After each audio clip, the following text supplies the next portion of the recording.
Olá, quero dar as boas-vindas para quem está chegando aqui hoje. Hoje é a nossa segunda super aula.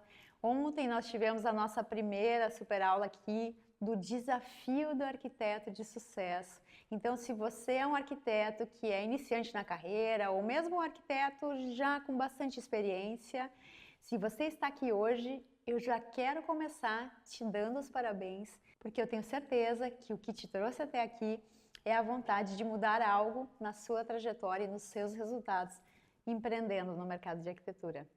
Então, ontem nós falamos do mentalidade empreendedora. Tudo começa na mentalidade. Para você que perdeu a aula de ontem, volta lá. Se você não teve acesso à aula, você pode estar no nosso grupo VIP e você pode ter o replay da aula. Vale muito a pena você começar pela super aula 1. Porque tudo começa na mudança de mentalidade. E hoje nós estamos aqui na aula 2 para a gente falar de processual. Vamos falar da rotina de um escritório de arquitetura. Quais são as interfaces com as quais o arquiteto que é empreendedor precisa interagir? Quais outros departamentos ou outras assessorias ou outras empresas terceirizadas que podem auxiliar o arquiteto nessa construção de um resultado muito maior para o seu escritório, para a sua empresa, para que você não tenha só um escritório, um estúdio criativo de belos projetos, tecnicamente bem resolvidos, mas para que você realmente tenha um negócio que empreende em arquitetura, com resultados que vão te permitir ter uma vida próspera em todos os sentidos da sua vida, vida pessoal, vida profissional, e a prosperidade financeira, ela é a última que vem. Ela é uma consequência direta de todas essas prosperidades que você vai desenvolver dentro da sua vida. Então vamos lá, quero fazer alguns acordos aqui com vocês. Eu prometo dar aqui o meu 100% e o meu 100% vai corresponder aos 50% do sucesso dessa aula. Os outros 50% eu quero contar com você. Eu tenho certeza que você quer a mudança, que você quer se desenvolver. Então, eu te convido a estar aqui com o teu 100%. E eu com o meu 100%, a gente vai fazer os 100% juntos para a gente ter muita produtividade nessa aula de hoje. Tá combinado? Temos um acordo? Vamos começar? Está preparado com papel e caneta, bloco de notas, seja qual for a sua preferência, se você for mais analógico, mais digital. O importante é que você anote, porque o que eu vou te passar aqui hoje, você não vai ouvir por aí. Você não vai ouvir nas redes sociais, em postagens, em stories, em podcasts. Você vai ter uma outra visão aqui do que é uma rotina de um escritório de sucesso. Então, prontos para começar? Eu já vou começar passando muito conteúdo aí para vocês. Quando a gente estabelece, passar do status profissional liberal, profissional em arquitetura, profissional autônomo, que é o que ocorre nos nossos primeiros anos de carreira, quando a gente está ali trabalhando de forma autônoma, sozinha, às vezes num escritório, num home office, num coworking, ou enfim, em um escritório mesmo alugado. A gente está aqui falando de você que quer crescer como empresa, de você que quer sair da informalidade e quer partir para a formalidade. Você quer empreender com um CNPJ ativo. Você quer ser uma empresa em arquitetura, para você buscar realmente resultados não só surpreendentes para você, mas também para o seu time, para a sua equipe. Afinal, ninguém chega a nenhum lugar interessante sozinho. Nós precisamos contar com o time. Uma cabeça sozinha não chega lá. Nós temos bastante habilidades, bastante criatividade, bastante conhecimento, mas nós não temos todo o conhecimento para chegar lá onde queremos chegar. Então é importante que a gente aqui entenda que a gente precisa ter humildade para buscar profissionais, empresas, assessorias terceirizadas que possam nos complementar com conhecimento técnico, específico, atualizado, para compor a nossa empresa e para que a gente tenha uma trajetória empresarial de sucesso, certo?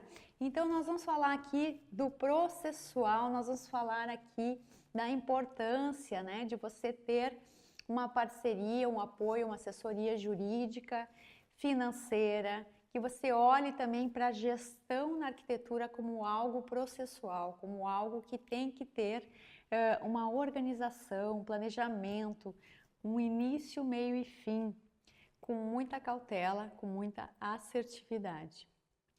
Então, quero só fazer um pequeno adendo aqui. Quero explicar para vocês como vai funcionar a nossa semana. Como eu falei, nós estamos entrando aqui no processual, mas nós amanhã, gente, marque aí na sua agenda, bota lembrete no celular, eu quero você comigo amanhã também. Quem fizer todo o ciclo completo das 3 super aulas, eu te prometo, dou a minha palavra, estou entregando muito conhecimento e conteúdo para você já começar a colocar em prática na sua vida empresarial de arquiteto. Mas você precisa fazer a sua parte, que é estar aqui com escutativa, anotando, aprendendo, criando sinergia comigo, se identificando em algumas situações que eu vou te colocar aqui, que eu vivenciei na minha trajetória em arquitetura de 20 anos já empreendendo no mercado de arquitetura, que talvez você vá dizer, nossa, ela passou por isso, eu me lembro ter passado por uma situação similar, nossa, se eu soubesse disso eu teria agido diferente. São tantos insights que você pode ter e que podem te dar aquele clique para você passar a fazer diferente. Só que isso só vai ser possível se você tiver seu 100% aqui. Então desligue todos os periféricos, celular, computador, feche a porta do seu quarto, escritório, o que quer que seja. Eu quero você aqui 100% para que você consiga absorver o máximo de conhecimento aqui. E amanhã vai ser a nossa aula 3, como eu estava dizendo para vocês, onde a gente vai falar de um tema muito interessante, que é a parte de gestão, gestão de marketing, gestão de pessoas, e vai ter uma informação muito bacana no final. Eu estou preparando uma coisa bem legal para você que quer se desenvolver, mas é só para você que está aqui comprometido para se desenvolver profissionalmente. Vamos para o conteúdo de hoje? Então, como eu falei, hoje é a nossa super aula número 2. A gente vai falar de processual. Eu vou passar algumas informações aqui bem específicas para você, as normativas, informações aqui bem técnicas. Então é importante que você possa tomar nota para que você depois possa fazer uma pesquisa até mais aprofundada. Aqui eu vou dar um en passant, eu vou dar uma pincelada para vocês, eu vou fazer uma citação de aspectos que são inerentes e relevantes, de aspectos que são relevantes para você, imprescindíveis para você ter uma rotina processual de sucesso dentro do seu escritório, certo? Então, o que vamos aprender hoje, né? Vou falar aqui da normativa do arquiteto. Lei 12.378 de 2010 é a parte de regulação da atividade do arquiteto. Bem importante que você possa entender melhor sobre isso. Afinal, a gente se forma e cai no mercado de arquitetura, né? E começa a dar os primeiros passos aí na carreira. Mas é muito importante que a gente tenha um entendimento mais jurídico e técnico sobre a atividade, né, que regulamenta, a normativa que regulamenta a atividade do arquiteto no Brasil. Vamos falar também aqui da resolução do CAL, número 52, que é de 2013, que é o Código de Ética e Disciplina do profissional de arquitetura, certo? Então, você tomou nota aqui, a número 1, 12.378/2010, e a segunda é 52/2013, que é uma resolução do CAL. Aí você pode se aprofundar um pouco mais aqui, porque a gente hoje vai correr, que tem muito conteúdo para você. Contratos assertivos. Vamos falar de 4 aspectos importantes. Anota aí, são 4 aspectos que você não pode ignorar quando você iniciar as suas primeiras prestações de serviço em arquitetura. A primeira coisa que é importante quando você vai tratar de contratos, né, para que eles sejam assertivos e funcionem e te assegurem para que tudo corra bem até o final, é a questão de delimitar o objeto dessa prestação de serviço. Tem muita clareza nisso, é fundamental nessa hora. Se você vai se envolver com a parte projetual, se você vai acompanhar essa obra ou gerenciar essa obra, se você vai fornecer algumas visitas técnicas pontuais, qual é o seu grau de envolvimento no que se refere à prestação de serviços? Isso precisa estar claro no projeto, para que o cliente não venha a te solicitar para fazer outros tipos de prestação de serviço que não estão incluídas ali no projeto e que você, naturalmente, daí não calculou os honorários para aquilo também. Número 2, definição dos honorários, né? Entrando já um pouquinho nesse assunto, para você montar os seus honorários, né? E aí, claro, aqui a gente poderia fazer uma aula só sobre formulação de honorários, mas não é o caso hoje. Mas para você formular os seus honorários, você vai fazer isso a partir do item anterior, que é o objeto da prestação de serviços. Você precisa ter clareza de quais serviços você vai entregar e quantas horas você e sua equipe vão necessitar para construir todo esse material, para vocês criarem todo esse material e fornecerem essa entrega para o cliente final. Ele vai ser diretamente proporcional ao tempo da equipe dentro deste projeto. Importante citar como fica o acordo entre você e o cliente em relação às despesas inerentes do projeto. Por exemplo, quando você precisa plotar os projetos, as pranchas, ao encargo de quem vai ficar esse custo? É algo que você já tem condições de prever e incluir dentro do valor final da sua proposta? Ou será que é algo mais interessante que isso seja diretamente pago pelo cliente? Isso é uma opção pessoal sua. E é importante também prever as datas de pagamento, certo? Porque senão fica a perder de vista e isso não é nada interessante. Eu sempre recomendo que você possa estabelecer vencimentos, datas de pagamento que caminhem junto com o cronograma projetual. Então, a cada entrega de projeto, você vai ter uma parcela de pagamento, de vencimento, que o cliente precisa honrar com aquilo para você conseguir dar sequência às etapas seguintes, né? Então, você entrega e ele te paga, você entrega e ele te paga. É como a gente costuma fazer dentro do nosso escritório lá.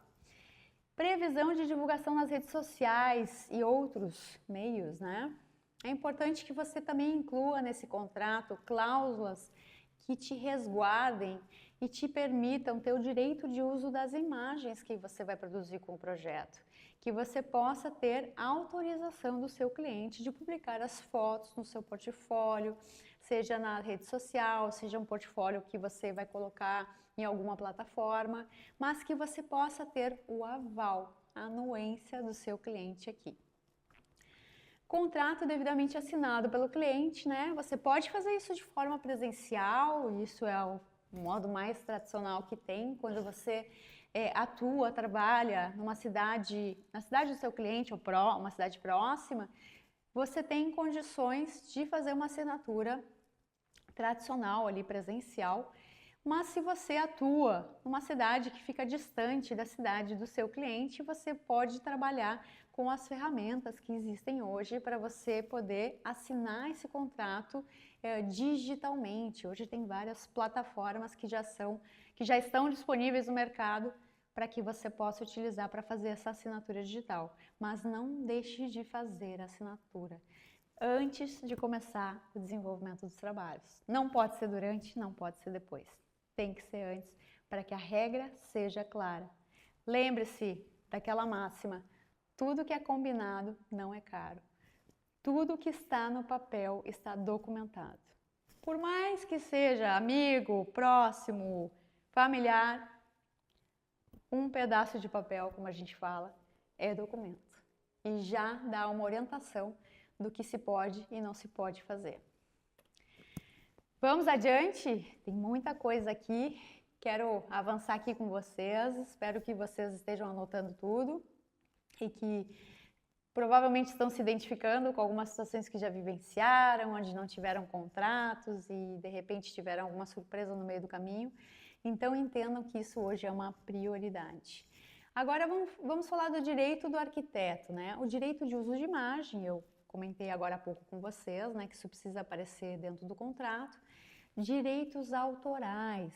Você, como arquiteto, é o criador, é o pai da criança, como eu costumo dizer. Você criou aquele projeto baseado em toda a sua trajetória acadêmica, em toda a sua trajetória profissional, tudo aquilo que você teve de aprendizado técnico, estético, enfim, você contemplou naquele projeto. E isso vai compor a propriedade intelectual. E isso precisa ser considerado e remunerado nessa prestação de serviços e precisa aparecer no contrato também, certo? Porque você não está simplesmente fazendo um desenho. Eu adoro quando o cliente chega e diz: não, eu só quero um desenhozinho, um projetinho, é só uma ideia, é só uma dica. Isso é pior ainda, quando o cliente quer só uma dica. Gente, nós trabalhamos com informação, nós trabalhamos com criação, com ideias. Como é que a gente vai dar só uma dica? É a mesma coisa que eu ligar para o médico e querer uma consulta sem agendar com a secretária dele, sem pagar uma taxa. Não existe isso, certo? Então, quero falar para vocês também das responsabilidades do arquiteto. Você sabe quais são as responsabilidades que nós temos enquanto profissionais de arquitetura? Você já parou para pensar sobre isso? São muitas responsabilidades. Quero citar para vocês aqui, responsabilidade técnica em primeiro lugar, né? Isso a gente normalmente certifica, formaliza através da RRT, que é o relatório de responsabilidade técnica, né? Que a gente faz junto ao CAU, que é o Conselho de Arquitetura e Urbanismo. Responsabilidade civil, responsabilidade penal, responsabilidade trabalhista, né? Para quem atua com equipe, com obra, com funcionários, responsabilidade na indicação de fornecedores. Gente, atenção, esse é um item muito importante. Responsabilidade quando você indica alguém. Olha o peso que tem isso. Às vezes você nem testou aquela empresa, aquela marcenaria, aquela marmoraria. Foi simplesmente alguém que abordou você, mandou algum e-mail marketing, mandou algum portfólio pelo WhatsApp e talvez você tenha sido impactado positivamente pela apresentação daquele material que aquela empresa passou para você, mas não se iluda, não se iluda. Para você poder ter segurança na indicação, você precisa visitar essa empresa. Você precisa ir no parque industrial dessa empresa, você precisa ir no escritório, na loja. Você precisa pegar indicações com outros colegas arquitetos que já usaram aquele serviço. Ou você contrata para fazer na sua casa os móveis, por exemplo, ou para fazer um móvel, para testar, antes de você indicar para o seu cliente. Isso é fundamental. No momento que você indicou, e não tem aquela história de indicar e dizer: olha, eu não conheço, eu não testei, mas eu vou te passar o contato. Já indicou. Já indicou, e se der treta, e se der problema, pode ter certeza que o cliente vai te responsabilizar. E se ele não te responsabilizar financeiramente por isso, ele vai ficar com aquele gosto ruim. Ele vai ficar com aquela ideia: ah, mas a arquiteta tal, o arquiteto tal me indicou. E vai ficar com essa imagem negativa de você como profissional. Isso não é legal. Outra coisa, responsabilidade ética. A gente tem que ter muita responsabilidade enquanto profissional de arquitetura. A gente tem que entender que o nosso trabalho ele é muito peculiar e particular em relação a cada cliente. Então, se eu, por exemplo, eu como atuo bastante com clientes residenciais, principalmente interiores residenciais, eu vou conhecer a rotina daquela família, eu não posso, não devo, em hipótese alguma, comentar algo que seja rotineiro, algo que seja particular e privado dos hábitos daquela família com outro cliente. Jamais. Isso é confidencial. A forma com que a gente, enquanto profissional de arquitetura, entra na vida dos clientes, em função de todo o briefing que a gente precisa construir, é algo muito importante, mas é algo que tem que ficar ali dentro, no sigilo daquela prestação de serviço. Então, nesse sentido, a gente tem que ter muita ética e ética para tantas outras coisas na nossa carreira aqui. quero falar sobre sociedade de arquitetos. Talvez você seja um arquiteto que é dono de uma empresa individual. Hoje já existe a possibilidade de você abrir um CNPJ com uma empresa unipessoal, então você não precisa ter sócios na sua composição. Antigamente você tinha que ter um sócio com 1%, alguma coisa assim, só para delimitar que você tem um sócio. Hoje já não é mais assim. Então é muito importante que você, se você encontra um parceiro de confiança, que tem sinergia nas ideias, nos objetivos, nas metas, ótimo, é tão bacana quando a gente pode crescer juntos. E eu já falei isso muitas vezes aqui, falei na aula de ontem também, como é legal quando a gente consegue ter sinergia, quando uma mente tem uma informação, uma visão e a outra mente tem outra e a gente junta aquilo e aquilo não é uma cabeça mais uma e somam duas, aquilo é 3, 4, porque a explosão e a conexão entre as ideias é que vai fazer toda a diferença e que vai dar o que eu costumo chamar de centelha divina. Às vezes de uma ideia que eu coloco aqui, a sócia coloca uma outra ideia aqui e a gente constrói uma terceira ideia que é sensacional, que sozinha não teria conseguido. Então é fundamental que você tenha um tempo de conhecer, né, esse outro candidato a sócio, sócia, né, que você possa escolher com sabedoria e não ir simplesmente na empolgação, né, já estabelecendo uma sociedade quando você mal conhece a pessoa. É preciso gerar confiança. Confiança é uma palavra fundamental. Anote aí, confiança, para você caminhar junto com esse sócio. A gente não precisa ter confiança no casamento também? Casamento não é uma sociedade? Então, na vida empresarial também é assim. A gente tem que estar 100%. Não existe confiar desconfiando. Quem fala que confia até certo limite, esquece. Não existe meia grávida. Não existe. Ou você confia ou você não confia. E se você confia, você pode ter sócio. Se você não confia, você tem que trabalhar sozinho, certo? E outra coisa que é fundamental, eu nessa vida já passei por diversas experiências em relação a isso, os sócios, eles precisam ter perfis complementares. O que é perfis complementares? Perfis complementares significa que eu tenho predisposição e habilidade para algumas coisas. O meu sócio, a minha sócia, tem outras habilidades. Tem coisas que eu amo fazer, tem coisas que eu odeio fazer, que eu não tenho paciência. E qualquer profissão, qualquer carreira tem as partes chatas. Tem coisas que você não gosta tanto de fazer. E às vezes aquele parceiro, aquele sócio é ótimo naquilo. Ele realmente faz aquilo com excelência, com leveza, faz voando. Então, isso é legal. Quando os dois sócios se complementam, por quê? Porque tem perfis complementares. Um é mais, de repente, comercial, é mais extrovertido, tem mais facilidade de comunicação, explanação, de fazer networking, fazer negócio, tem mais, talvez, criatividade e visão de negócio. O outro sócio é mais organizado, é mais planejado, é mais processual, é um cara que está sempre cuidando dos mínimos detalhes. Isso é uma parceria que funciona muito bem. Então, avalie se realmente vale a pena juntar as partes, se realmente existe essa simbiose entre vocês para conceberem uma sociedade. E se a sua resposta for sim, eu sou a primeira a dar o maior apoio para você seguir em frente, porque é muito bom você ter com quem trocar ideias. Tem sempre os dias que você está mais entusiasmado, que você está mais positivo, com a sua frequência elevada, você está criando, você está empolgado com a sua profissão. E tem dias que você não vai acordar tão bem.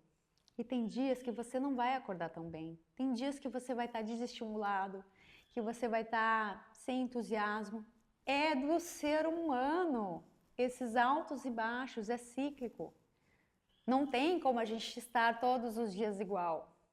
E aí que é legal, quando você tem um sócio, quando você tem um parceiro, que talvez naquele dia que você estava né, mais down ali, você tem aquele sócio que empolga, que mostra um caminho, que mostra uma visão, e aí é muito legal, porque você consegue elevar a sua energia só de estar ouvindo aquelas palavras daquela pessoa.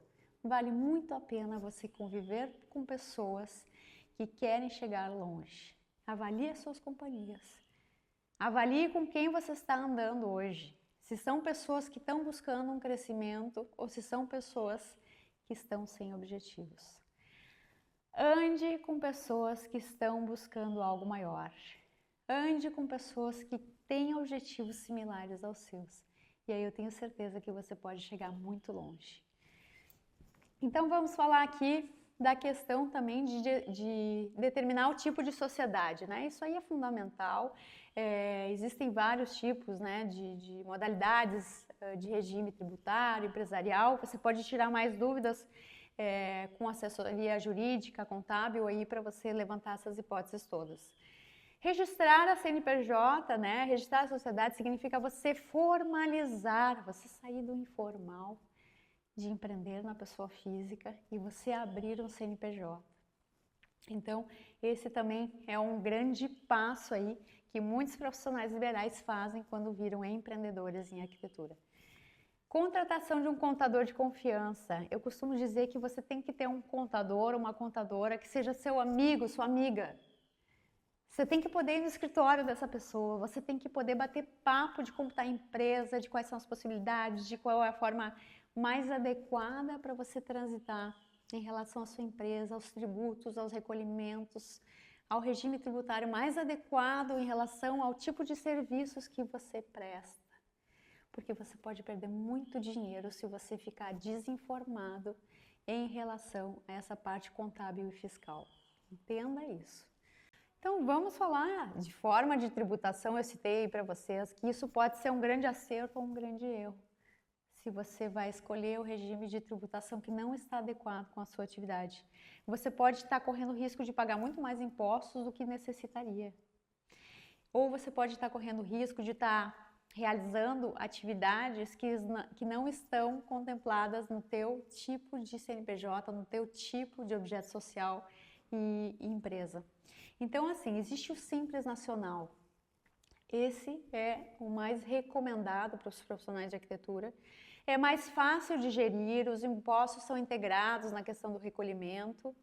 O lucro presumido é bem mais complexo, você precisa ser muito mais assertivo e organizado na questão de coleta de dados, na questão de armazenamento de notas fiscais. Tudo tem que sair e entrar com nota, até as despesas menores, é muito mais detalhado. Algumas construtoras, né, obviamente vão para esse lado do lucro presumido, mas se você é um escritório de arquitetura, eu acredito que o Simples Nacional pode atender de uma forma muito melhor. Mas você pode consultar o seu contador, a sua arquiteta, que é o especialista nessa área. Lucro real também já é bem mais complexo, né? Então você pode se informar o que fica mais adequado para o seu objetivo como empresa. E aí vem aquela clássica pergunta, né? Quem nunca ouviu essa pergunta? Eu já ouvi várias vezes essa pergunta. Arquiteto pode ser MEI, microempresa individual? E a resposta é não, arquiteto não pode ser MEI, porque não pode contemplar atividade de arquitetura em microempresa individual, simples assim. Então, a microempresa individual é feita para microempreendedores, artesãos, enfim, costureiras, prestadores de serviço, uma infinidade aí de profissionais autônomos que precisam emitir nota de alguma forma e aí podem optar pela MEI, mas para o arquiteto não. Tributação, esse assunto, né, traz tanta dor de cabeça e para o arquiteto é tão difícil entender sobre tudo isso.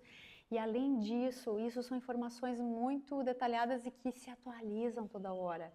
Toda hora os órgãos, né, pertinentes aí, o governo troca a regulamentação normativa. E é por isso que você precisa ter um contador, uma contadora que seja seu amigo e que vive diariamente a atividade contábil, que é um profissional dessa área e que vai estar sempre se atualizando para te trazer informação de uma forma muito mais prática, fácil de entender, porque não é o seu métier, não é a sua atividade principal. cuidar disso.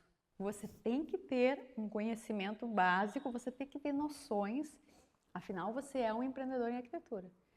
Mas conhecer e dominar é atividade para o seu parceiro na área contábil, o seu fornecedor, a sua assessoria contábil. E conhecer os tributos incidentes, né, em relação às atividades da empresa, evitar problemas fiscais. Gente, cada vez mais os órgãos estão com as informações de uma forma muito mais integradas. Antigamente, os órgãos não se conversavam. Hoje em dia, está tudo mais digital. As informações têm um cruzamento que a gente nem consegue saber imaginar. Então, essa história, por exemplo, de fazer Pix, uma hora isso vai dar problema, né? Pix para lá, Pix para cá, virou a festa do Pix. Então, por que que o governo faz essas coisas, né? Por algum motivo deve ter. Então, a gente tem que tomar muito cuidado de que forma a gente está usando e a gente está atuando nessa questão contábil e fiscal.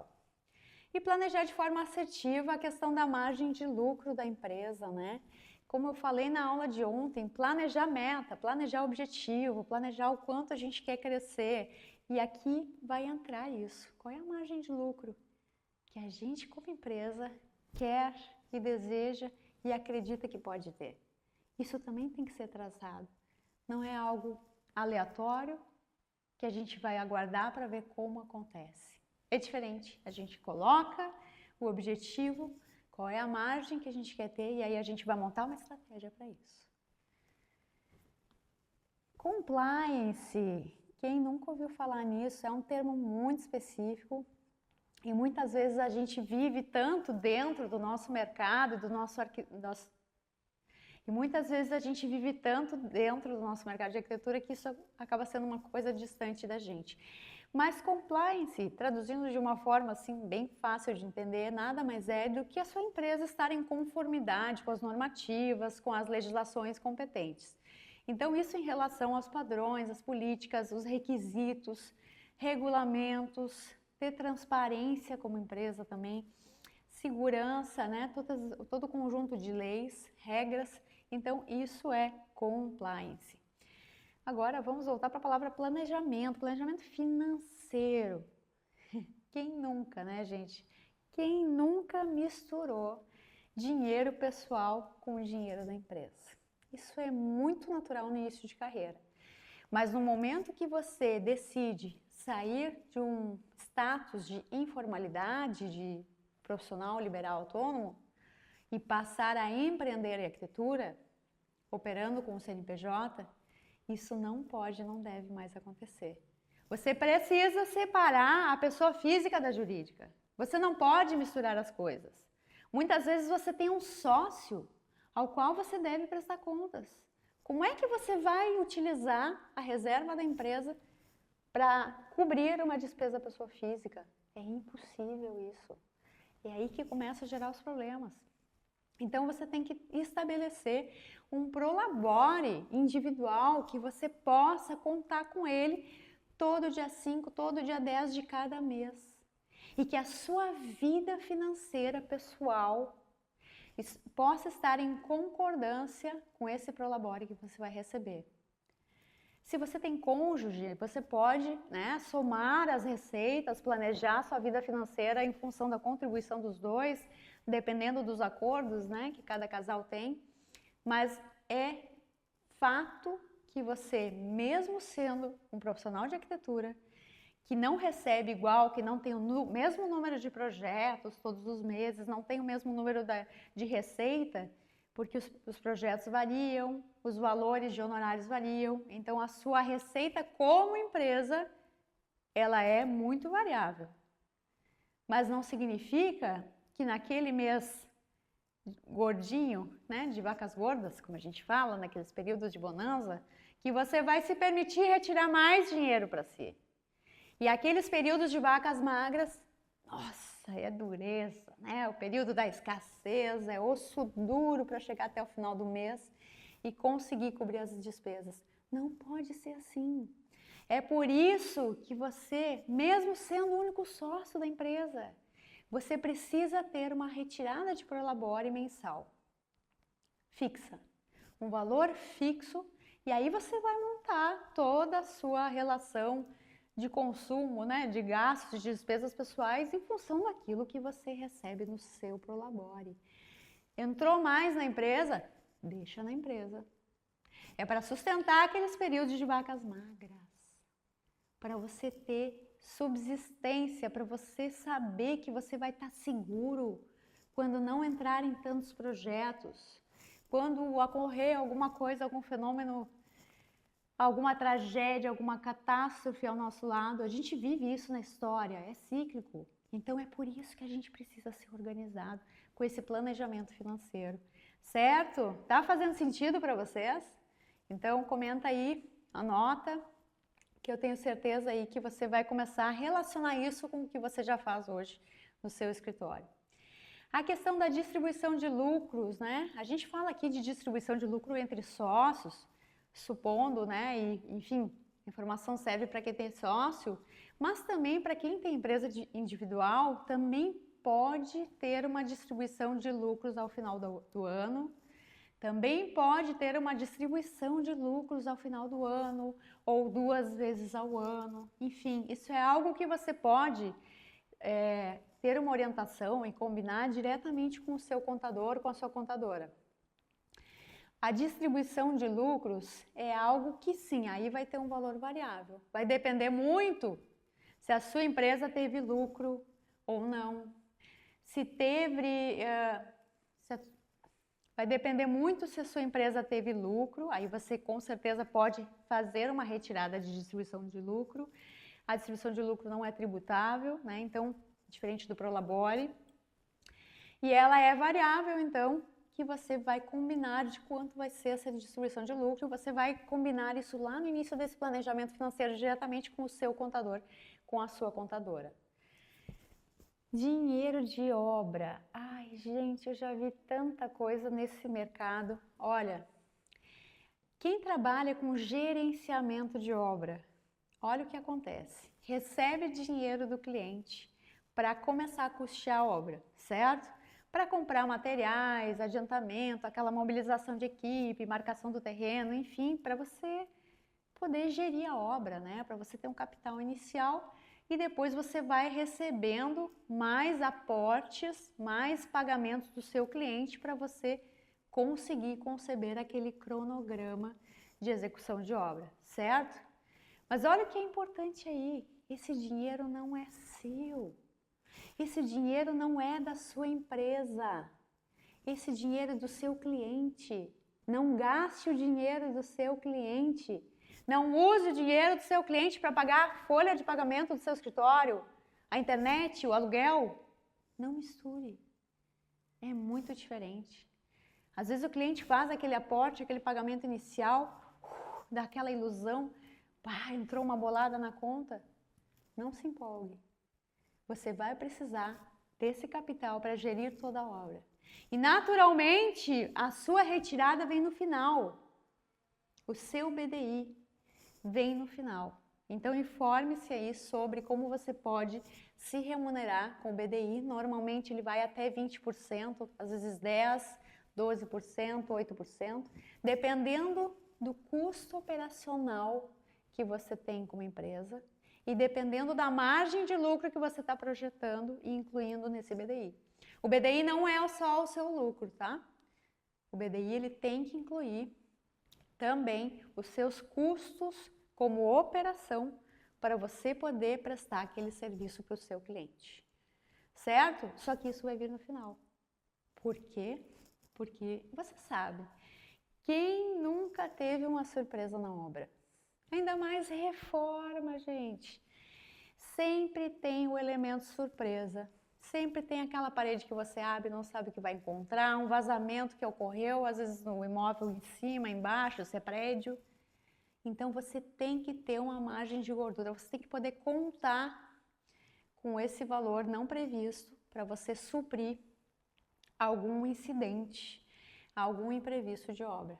E é por isso que o seu BDI ele tem que ficar para o final, certo? Planilha financeira. Quem aqui faz planilha financeira? Gente, os arquitetos costumam ter horror a planilhas financeiras, né? Não tem ferramenta melhor do que a gente poder organizar e alimentar e abastecer com frequência uma planilha financeira. Se você não gosta disso, não tem problema. A gente é muito criativo, né? A gente gosta de criar, de desenhar, de fazer coisas e às vezes a gente não gosta disso. Arrume alguém que possa fazer isso por você, mas monitore sempre, esteja junto, acompanhando. Então, a planilha que vai ser a ferramenta principal para você fazer o seu planejamento financeiro, para você concentrar todas as informações financeiras da sua empresa, do seu escritório, de forma muito mais visual e organizada. De forma que você possa ter informações para você corrigir a sua rota, como eu falei na aula de ontem, certo? Então, você tem que ter um controle de fluxo de caixa, entradas e saídas, fluxo projetado, como é que você vai se virar ao longo dos próximos meses? Quais são as entradas, as receitas que nós temos previstas para a empresa? Quais são as receitas que nós temos previstas para a empresa? Quais são as despesas que eu vou ter nos próximos meses? Eu posso, por exemplo, ter feito um investimento dentro do meu escritório, precisei comprar computadores, precisei comprar mais cadeiras, mais móveis para adequar mais pessoas na minha equipe. Comprei parcelado. Isso tudo tem que entrar dentro do fluxo projetado, certo? Então, as entradas e saídas têm que aparecer nesse fluxo, né? Então, até para você conseguir mensurar o crescimento da empresa, margem de lucro, todas essas coisas aí. Vamos falar de um assunto que muitos arquitetos odeiam e, graças a Deus, tem alguns que amam, que são aqueles arquitetos parceiros que vão se especializar nessa área, que é a questão da regularização imobiliária. O que é regularização imobiliária? Por que é necessária e por que é tão burocrática? O que vocês acham? É muito fundamental que a gente esteja com esse conjunto de documentos organizado, para a gente não ter dor de cabeça na obra. Então, se você é um arquiteto que, assim como eu, não gosta de se envolver muito com essa parte documental, tá tudo certo, não tem problema. Mas você tem que ter um especialista nessa área. Vai ser um arquiteto parceiro que faz somente esse tipo de situação, que pode estar com você como parceiro ou te prestando serviço nessa obra para você ter toda a regulamentação certinha. E aí no planejamento de uma obra ou reforma, né, você tem várias formas de você formular a sua proposta, de você formular o seu plano e a sua proposta de serviços. Você pode, por exemplo, oferecer para o seu cliente um gerenciamento de obra. O que significa que você vai estar diariamente cuidando a sua obra. Se tem materiais suficientes, se precisa providenciar material para hoje, para ontem, para a semana que vem. Se faltou algum funcionário na obra, se eu preciso tirar um funcionário de uma outra obra para conseguir dar andamento nas atividades, para não trancar serviços de obra. Isso é estar gerenciando uma obra. É ser o regente da orquestra de tudo que ocorre na obra, certo? E isso vai determinar um tipo de remuneração, um tipo de proposta de trabalho para o seu cliente. A administração de obra, né? Também é uma outra forma, né? Você está administrando financeiramente, você está buscando orçamentos, você está avaliando 2, 3 orçamentos de cada tipo de serviço ou produto. Mas você não está, às vezes, diretamente ali visitando a obra, no canteiro de obra, é um pouquinho diferente. Fiscalização de obra, né? Você está também ali podendo acompanhar se tudo está ocorrendo da forma como foi planejado, se está de acordo com o projeto, enfim. E aí você tem as ferramentas para você poder trabalhar nesse acompanhamento, nesse planejamento da obra ou reforma, que é o controle de obra, né? Você pode ter alguns documentos, pode ser no Excel, pode ser no Word, pode ser em algum aplicativo ou software específico, mas você tem que ter os relatórios de obra, você tem que ter as planilhas, né, de cronogramas físicos, cronogramas financeiros, enfim, tudo isso tem que entrar. E qual é a documentação necessária para começar uma obra? O que mais é importante e relevante, além do projeto, é claro, que isso vocês já sabem, a gente já sabe, além das pranchas de projeto, a gente precisa ter um memorial descritivo, que é algo muito mais explicativo em relação ao tipo de material que foi usado, cores, texturas, especificações, fabricante, quantidades, tudo isso precisa estar no memorial descritivo.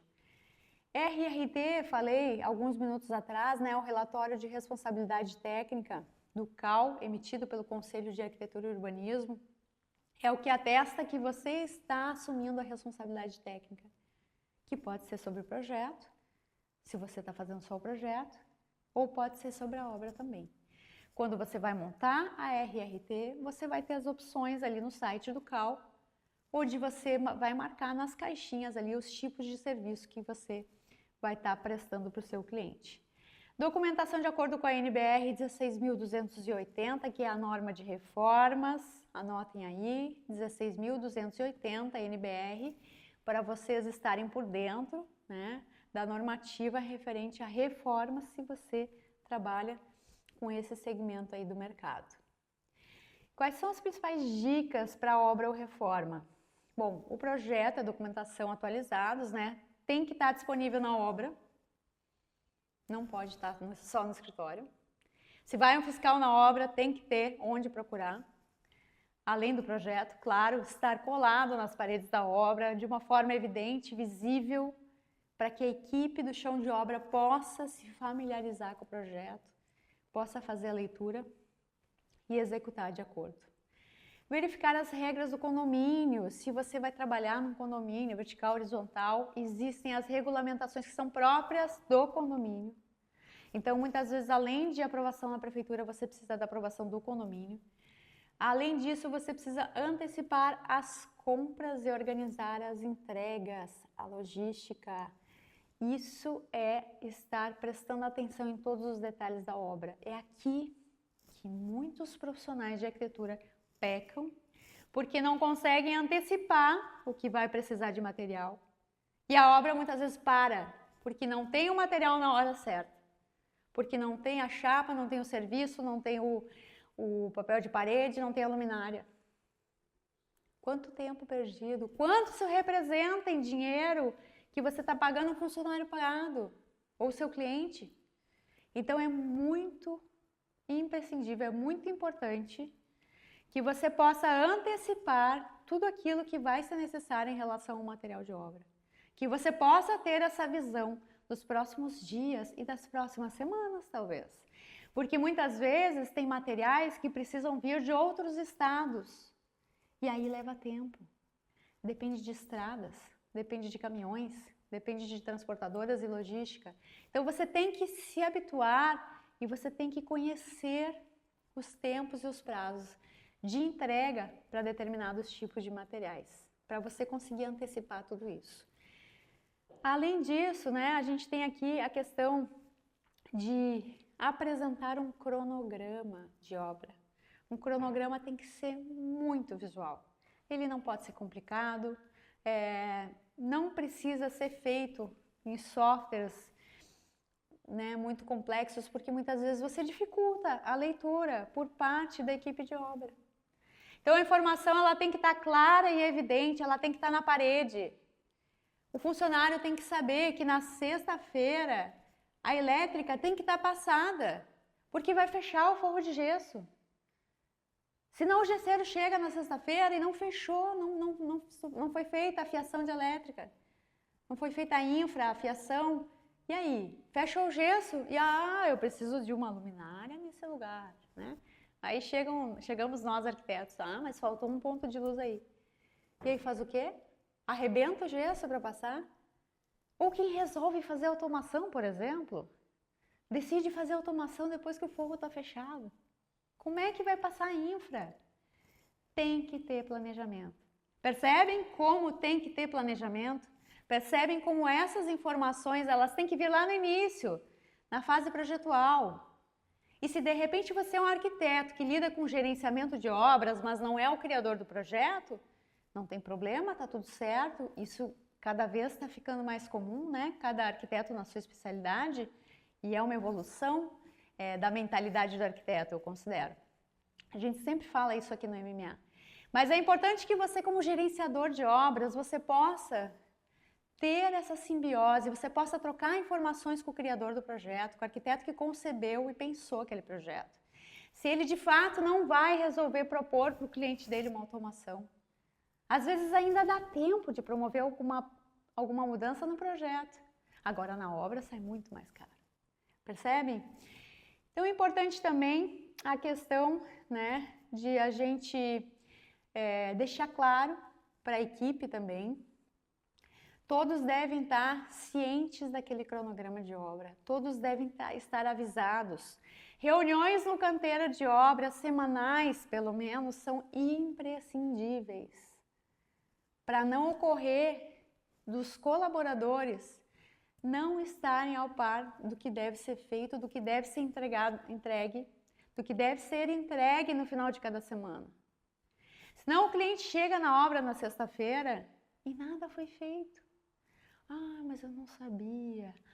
Ah, eu nem sabia que era para sexta-feira. Ah, eu não sabia que o cliente viria na sexta-feira. Gente, todo mundo tem que remar junto. É um time. É todo mundo chutando para o mesmo gol. Senão não vai dar certo. O cronograma tem que estar na cabeça de todo mundo e visual na parede. Para que todo mundo saiba qual é o seu grau de responsabilidade nessa entrega. E se cada um tiver clareza de tudo aquilo que pertence à sua responsabilidade de fazer, eu tenho certeza que essa entrega ela vai acontecer com muito sucesso e dentro do prazo combinado.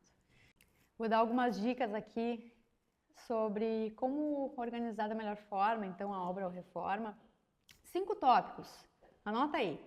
Vou te dar 5 dicas para que possa ser evitada as perdas, os desperdícios, os atrasos na obra, como a gente listou aqui agora há pouco. A primeira de todas é a organização das atividades e serviços. O que de fato precisa ser feito para que aquele projeto, né, que está ali visual na parede, seja realizado. Detalhamento dessas atividades. Número 2, entendimento da dependência entre os serviços. Quando a gente lida com obra, a gente lida com diversas equipes, certo? A gente não tem só o pedreiro, só o servente, a gente tem a equipe de elétrica, de gesso, dependendo do tamanho e da complexidade da obra, né? Podem ser mais equipes, menos equipes, mais colaboradores, ou um profissional de cada uma dessas interfaces. Mas o importante é que você entenda que esses serviços dependem um do outro. Quando você, como arquiteto, na sua carreira, começa a ter um entendimento dessa cronologia de obra, tudo começa a fazer sentido. E você começa a conseguir conceber um cronograma muito mais assertivo. Porque você sabe que um serviço é imprescindível que tenha que ser feito para o outro começar. Quando esse outro terminar, vai entrar tal. E aí você vai saber como escalar, como agendar essas equipes todas em obra e como providenciar os materiais necessários para conseguir concluir cada uma dessas etapas. Tá certo, gente? Então, assim, a questão também, o número 3 aqui, é o levantamento das quantidades, tá? Isso é bem importante também. E se você é um arquiteto que não sabe quantificar a quantidade de fios de elétrica, por exemplo, que você vai precisar para atender toda aquela infra, não se apavore, isso é normal. Olha, anos de carreira e a gente não vai saber isso, porque a gente não está fazendo instalação elétrica todos os dias na prática. A gente está projetando, é diferente. A gente está projetando um lançamento, um layout de elétrica. O que a gente faz? A gente vai se assessorar daquele profissional que é o especialista em elétrica, que é o engenheiro eletricista, ou que muitas vezes é um eletricista que está ali cuidando desse serviço. E a gente vai conversar com ele para a gente buscar quais os materiais que ele precisa, que tipo de fios, bitola, qual é o quantitativo que ele precisa, para que a gente consiga providenciar o material na data que ele precisa. Então, esse tipo de troca de informações, ele tem que ser diário numa obra. O que é importante também aqui, levantamento de custos diretos. Muita gente tem prejuízo em obra porque falha nesse item. Não consegue ter clareza em todos os custos que são diretos da obra. Não conhece os impostos que precisa recolher para determinado tipo de serviço.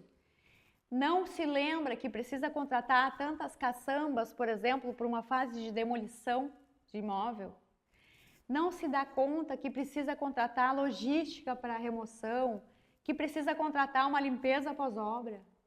Enfim, tantos detalhes que fogem do planejamento, quando você às vezes não tem tanta experiência, mas que é importante que você se prepare, que você pesquise, converse com outros colegas, procure um mentor se você ainda não se sente pronto para isso, para que você possa entrar o mais preparado possível numa obra para fazer esse gerenciamento. Item número 5, Item número 5, elaboração de cronograma físico-financeiro.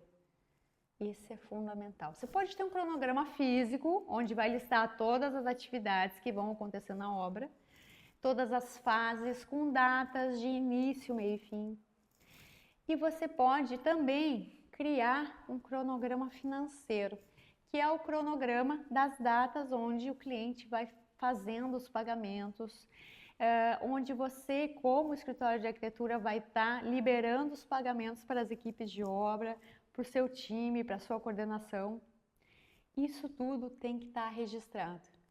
E ainda tem quem prefira um cronograma físico e financeiro no mesmo documento. Sim, é possível que você integre esses dados para que você tenha uma visão até mais global e mais ampla de tudo que vai ocorrer. Porque aí você já cruza a informação financeira com a informação da atividade de obra. Você entende que naquela fase da obra você vai precisar captar mais recursos por parte do seu cliente para viabilizar. Então isso tem que estar aparecendo ali. E fica até mais claro e você fica até mais seguro e confiante quando você tem esse documento do cronograma físico-financeiro para apresentar para o seu cliente, para justificar uma cobrança de uma etapa de pagamento no meio da obra, por exemplo. Certo? Entrega da obra, né? Ai, final de obra é tão emocionante sempre.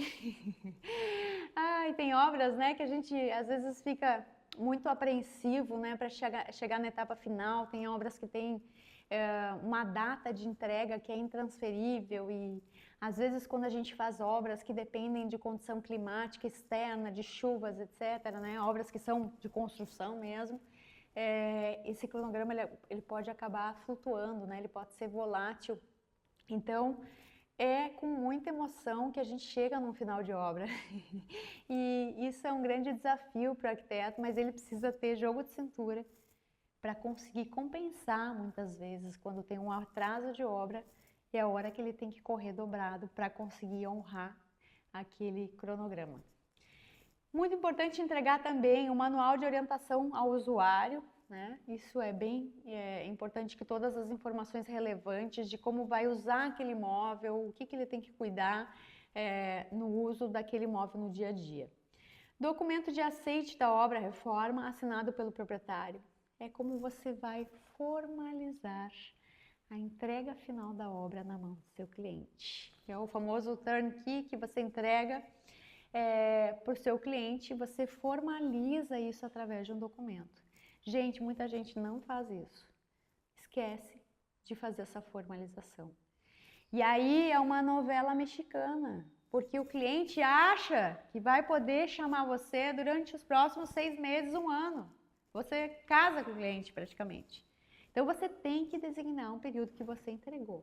Estou te entregando essa obra que foi executada fiel ao projeto. E aqui eu estou me retirando e retirando minhas equipes de obra.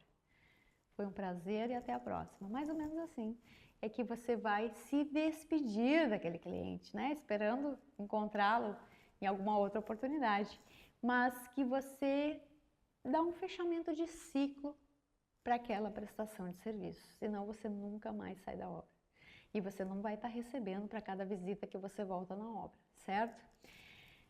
Solicitar a baixa da RRT no CAL, né? Repetindo, a responsabilidade técnica, né? O relatório de responsabilidade técnica do CAL, Conselho de Arquitetura e Urbanismo. É importante que quando você finaliza aquela entrega da obra, você vá lá no seu ambiente, dentro do site do CAL, quando você entra lá com o seu login usuário, que você possa encontrar, né, as RRTs ativas que você tem para você poder dar a baixa. Tá? Isso precisa ser feito para formalizar também, junto ao CAL, a finalização daquele trabalho. Dicas do que não fazer em uma obra, olha só. Primeiro, ignorar ou não ter projeto. Quem nunca passou por uma oportunidade, quer dizer, quem nunca passou por uma situação de que o cliente, né, muitas vezes não tem um projeto resolvido, às vezes ele vai buscar você para executar a obra, e você fala, não, só um pouquinho, volta 2 casinhas, como se diz, vamos ao projeto. E se você não faz projeto, tá tudo bem também, você pode chamar um parceiro arquiteto para desenvolver o projeto, se a sua expertise é gerenciamento de obras. Mas entenda que se você assumir, concordar em assumir um gerenciamento de obra para o qual não existe um projeto detalhado, é fria, vai dar errado. Tudo que não está documentado, anota aí, o que não está documentado não está detalhado e não está quantificado. É prejuízo na certa para você. Então não aceite, não se dobre para essa situação. Muitas vezes o cliente quer passar por cima do arquiteto, projetista, né? Então é importante que você também seja firme nessa hora. Número 2, fazer planejamento falho, né? Planejamento, como eu falei ali antes, que às vezes não considera despesas diretas ou despesas indiretas, logística, caçamba, etc. Então você tem que ser muito assertivo e ter um planejamento detalhado para que você possa minimizar as surpresas, os imprevistos no decorrer da obra. Número 3, não contratar profissionais qualificados. Às vezes, quando a gente faz um projeto, o cliente vem com as suas próprias indicações de prestadores de serviço. Eu chego a me arrepiar. Muitas vezes aparecem equipes que nem ele conhece a qualidade do serviço, mas teve um vizinho, uma vizinha, um parente que indicou. E aí, você, na primeira conversa, percebe que aquela equipe não tem a qualidade e excelência que você espera ou que você gostaria e desejaria para o seu cliente, para a obra do seu cliente. Então, é muito importante que você esteja atento a esse tipo de situação e que você possa ter a firmeza de esclarecer para o seu cliente que aquela equipe, por mais que tenha sido indicada por uma pessoa da confiança dele, não serve para fazer a obra. Porque se você não notificar o seu cliente, porque se você não notificar o seu cliente sobre isso, se você ficar quieto por insegurança, por medo do que o cliente vai pensar, mais tarde isso vai estourar. E aí no decorrer da obra, o cliente vai reclamar de algo que não esteja sido bem resolvido, não tenha sido bem executado em obra, e ele vai responsabilizar você também. Ainda que você não tenha indicado aquela equipe, mas você tem a obrigação de previr, mas você tem a obrigação de avisar o seu cliente sobre isso. Número 4, não fazer orçamentos, né? Nossa, isso aí é complicado. Tudo bem, numa etapa inicial, você pode trabalhar com algo que a gente chama de estimativa. Os clientes, 90% das vezes, eles vêm para começar um projeto e eles já perguntam, quanto eu vou gastar na obra? Quanto eu vou gastar para executar? Quanto eu vou gastar em materiais? Primeira coisa que eu digo, não sei, não tem projeto. Vamos ao projeto primeiro e quando nós tivermos um projeto, eu posso te dar um orçamento. Porque um orçamento, ele é feito a partir dos quantitativos de serviços e materiais. Um orçamento é feito a partir dos quantitativos de materiais e serviços da obra. Mas eu digo para ele, uma estimativa, uma faixa, né, um intervalo de valor eu posso te passar. com base no que você está me relatando aqui. Mas eu não posso me comprometer, eu não posso afirmar, isso não vai ser um orçamento. Isso vai ser só uma estimativa com um grau bem elevado aí de percentual para mais ou para menos que possa girar esse valor. Comprar materiais e equipamentos de baixa qualidade. Isso é complicado. Quando você negocia muitas vezes que o cliente vai comprar o material, o cliente não entende de nada, muitas vezes ele é leigo no assunto. O que ele faz quando ele vai numa loja de iluminação, por exemplo? Vou me lembrar agora de um exemplo que já me aconteceu. O cliente ele é assessorado por um consultor de vendas daquela loja e às vezes não é uma loja especializada em iluminação. Ela é uma loja que funciona como um home center, que tem todos os tipos de materiais ali para construção civil, essas grandes lojas que vocês conhecem. E aquele consultor que atendeu na parte de iluminação, muitas vezes ele não atende. Aquele consultor de vendas que te atendeu na parte de iluminação, muitas vezes ele não entende nada de iluminação. E aí ele vai te mostrar o que ele acha na cabeça dele que pode funcionar para aquele seu projeto luminotécnico. Mas ele não se deu o trabalho de olhar na legenda qual foi a luminária que você especificou, por exemplo. Referência, fabricante. Aquela luminária não foi lançada ali naquele projeto porque era bonitinha. Você concorda comigo?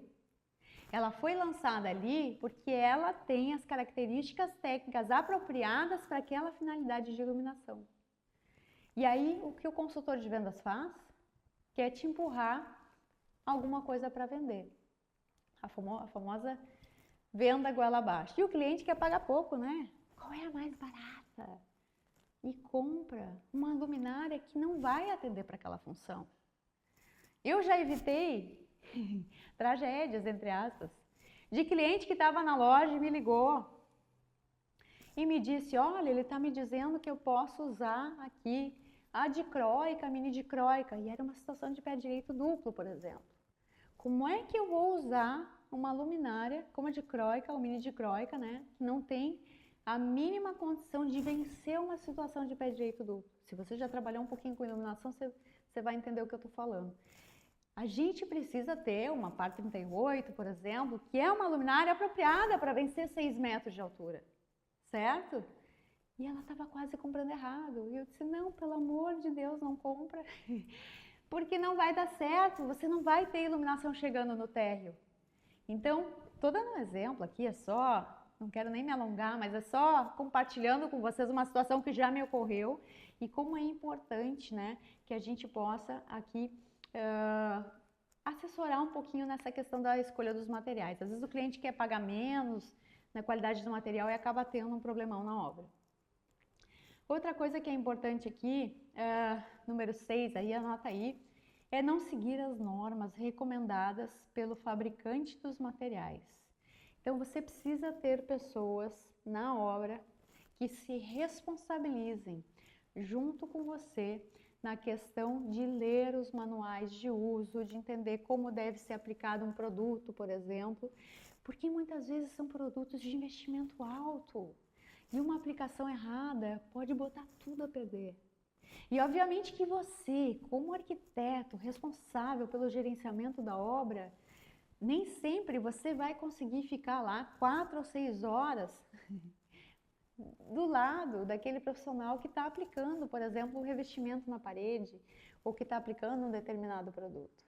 Então você precisa explicar, você precisa estar junto ali, orientando por alguns momentos, mas ele também vai ter que ter a sua responsabilidade de ir a fundo na informação e na técnica para entregar aquele serviço de excelência da maneira que o produto pede para ser instalado ou colocado na parede. Certo? Número 7, não montar uma boa equipe de obra ou ter falhas na comunicação interna. Eu já comentei aqui a questão da necessidade de a gente reunir a equipe em obra com uma frequência determinada, pelo menos uma vez por semana, para você ter um alinhamento no time, um alinhamento das informações que são relevantes para a boa conclusão, para a boa trajetória da obra, né? Então essa comunicação ela é muito, muito importante em obra para que todos os serviços saiam de acordo com o projeto. Número 8, não se atentar aos mínimos detalhes, né? Se tem uma coisa que arquiteto precisa ser detalhista. Se tem uma coisa que o arquiteto precisa ter como característica é ser detalhista. Escutem isso. A nossa condição de diferenciação em relação a outros profissionais está diretamente ligada ao nível de detalhismo que a gente tem. A gente precisa se atentar às condições de projeto para prestar atenção em como isso vai ser criado, executado, instalado em obra, certo? Porque às vezes a gente se perde no detalhe. E esse detalhe não é um detalhe só. Ele compromete o resultado do todo. E aí você pode ter se empenhado em coordenar uma equipe, em gerenciar uma obra, e às vezes você vai pecar lá no final por um detalhezinho. E você vai arruinar toda aquela imagem com o cliente, isso não é legal. Então é importante que você esteja atento a todos os detalhes, até o final e a entrega da obra. Número 9, olha só, dispensar um diário de obras. Isso é tão importante. Diário de obras é uma coisa que já se usa há muitos anos e não é porque a gente está na era digital que a gente vai deixar isso de lado. Quando a gente está em obra, a gente tem, como eu falei aqui antes, a gente tem uma sequência de serviços e com isso a gente tem uma sequência de equipes que giram na obra. Algumas equipes entram lá no início, na demolição, né, naquela organização inicial, aquela mobilização. Tem outras equipes que vão entrar no meio, na questão das alvenarias ou acabamentos, e tem aquelas equipes finais que vão fazer o grande finale para a entrega da obra. Mas é importante que todos estejam ao par de toda essa situação, todo esse diário de obra, tá? É importante que tudo isso seja documentado. E o MMA, ele nasceu para auxiliar o arquiteto. O Master Mentoring para Arquitetos já existe desde 2020, já ajudou vários profissionais a terem uma clareza, um esclarecimento muito maior na sua trajetória profissional enquanto empreendedor em arquitetura. Então a gente está aqui para ajudar os arquitetos a desenvolverem aquilo que a gente chama de soft skills no inglês, que são as habilidades comportamentais. As habilidades técnicas a gente já traz da graduação em arquitetura e urbanismo. O preparo para a gente fazer projetos tecnicamente resolvidos e belos projetos, falando agora do aspecto formal e estético, a gente já tem na graduação. No entanto, quando a gente finaliza uma graduação e vai para o mercado de arquitetura, a gente nem tem a consciência de que a gente não tem os conteúdos para ser um gestor de escritório, para empreender em arquitetura. E a gente acaba fazendo isso ao longo da trajetória profissional, através dos erros e acertos, dos tombos que a gente leva. É como a gente vai aprendendo na vida. E foi assim para mim, não foi diferente. Agora, a gente leva muito mais tempo para se desenvolver quando a gente caminha e opera e atua por tentativa e erro, tentativa e erro. Leva muito mais tempo para a gente entender que a gente tem que fazer a coisa certa. E é por isso que eu te recomendo te assessorar de pessoas que possam elevar o teu nível de conhecimento, o teu nível de conhecimento comportamental, como profissional, desenvolvimento humano, como empreendedor em arquitetura, além da base técnica que você já tem. Mesmo que você não seja um arquiteto iniciante, mesmo que você seja um arquiteto que já está há mais de 10 anos no mercado, eu tenho certeza que você, em algum momento, se não teve ainda, vai ter um momento que vai te dar um clique. E você vai parar para pensar: o que eu estou fazendo da minha vida? O que eu estou fazendo com a profissão que eu escolhi de arquiteto ou arquiteta? Como é que eu posso ter um resultado muito diferente daqui a 1, daqui a 3, daqui a 5 ou 10 anos? Como é que eu posso viver bem da minha profissão?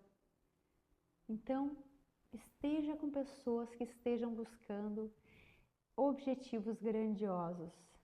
Entenda que você tem que sentar à mesa com pessoas que têm mentalidade de crescimento.